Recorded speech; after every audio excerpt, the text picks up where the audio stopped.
Forgive me, India's intellectual class is anti-India. Are you suggesting that there is this left liberal monopoly in a way over many of these institutes that judge India through the prism of the fact that Narendra Modi, a right-wing nationalist populist leader, is leading India, and thereby tend to, at a way, look at India through the prism of Mr. Modi as the Prime Minister of India? In a word, no. In a word, no. These are not biased organizations that are out to get India. They evaluate democracy in 150 plus countries. Most of the people involved have no particular interest in India. The problem is that all of these rankings are based on surveys. So each of them has the same methodology. They do a survey of intellectuals, journalists, academics who either are based in the country they're studying or who are students of the country from outside. Prominent academics and journalists who cover, in India's case, India. Maybe people at Harvard, maybe people at JNU, it may be people in the mainstream media. They survey them and they ask them to report back on the country. It's those reports that are biased. Now, at the level of the organization, there's a lack of editorial oversight. I don't excuse that, but I do understand it. If you're exercising editorial oversight about narratives for 150, 170 countries, that's a lot of oversight to exercise. It's a lot of hard work. But fundamentally, these biases don't creep in because the organizations are anti-India. They creep in because, forgive me, India's intellectual class is anti-India.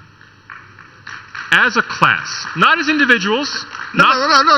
India's intellectual class is anti-India, or are you saying that they are anti-Mr. Modi and are conflating the two? Or are you conflating the two? There is a bit of both. They're certainly anti-BJP, anti-Mr. Modi, as a class, not every individual. But imagine that in a couple years you get a UPA government. Okay. Will they tear down the Ram Mandir? Will they reverse the policies, the very policies that are criticized in these rankings? Will they get rid of the UAPA?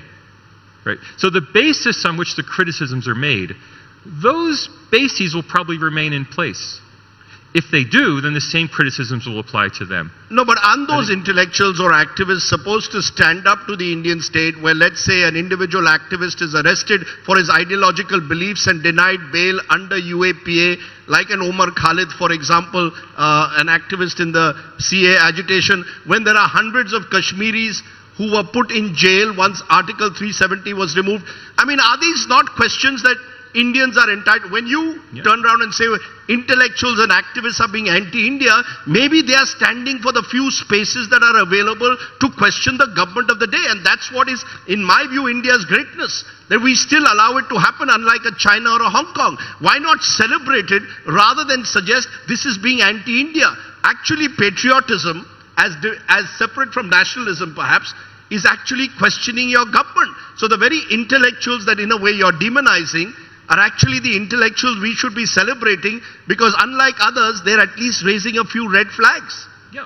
The issue is this tied to the BJP government, or will it continue when that government inevitably, I know people think the BJP will last forever. It won't last forever.